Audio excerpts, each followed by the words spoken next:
बोचहा की जनता ने राष्ट्रीय जनता दल के उम्मीदवार अमर पासवान जी के लिए वोट कर दिया है। जेडीयू में गए हैं तो वो क्या बोलेंगे, कुछ न कुछ तो बोलेंगे ही ना।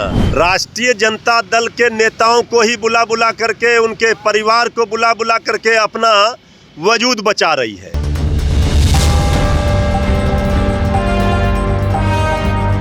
बीते दिन राजद के प्रदेश अध्यक्ष जगदानंद सिंह के छोटे बेटे अजीत सिंह ने जदयू का दामन थाम लिया और दामन थामते ही राजद पर कई संगीन आरोप लगा दिए। उन्होंने कहा कि जो समर्पित कार्यकर्ता होते हैं उसे राजद इज्जत नहीं देती है। हमारे साथ राजद के प्रदेश प्रवक्ता हैं मृत्युंजय तिवारी। सर, ये क्या बात है? कह रहे हैं कि आप लोग इज्जत नहीं देते हैं समर्पित कार्यकर्ताओं को। वो जेडीयू में गए हैं तो वो क्या बोलेंगे, कुछ न कुछ तो बोलेंगे ही ना।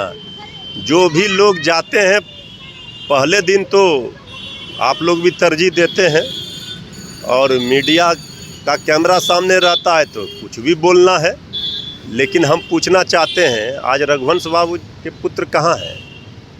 आज स्वर्गीय सदानंद बाबू के पुत्र कहाँ हैं? सब लोग को ले गई ना जेडीयू जो काम कर रही है, जो बात बुलवा रही है। जेडीयू के नेता किस विश्वविद्यालय से निकले हैं?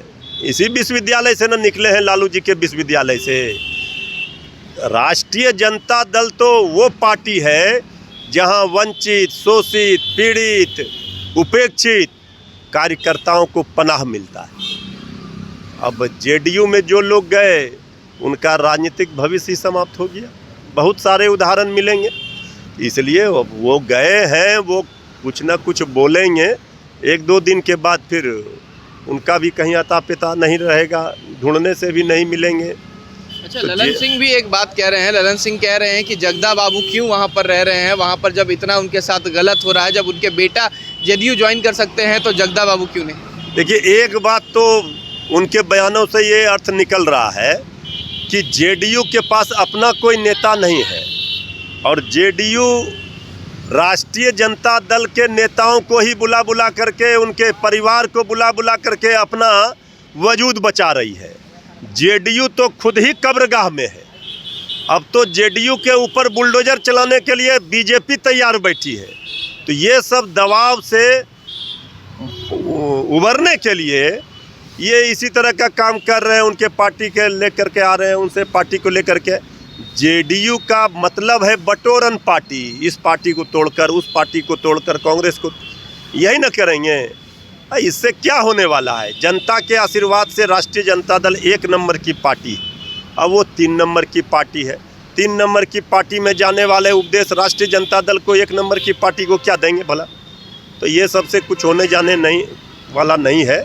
आज भी राष्ट्रीय जनता दल के पास जैसा कार्यकर्ता, जैसा नेता और हमारा सर्वमान्य नेता तेजस्वी यादव जी जैसा किसी पार्टी में नहीं है।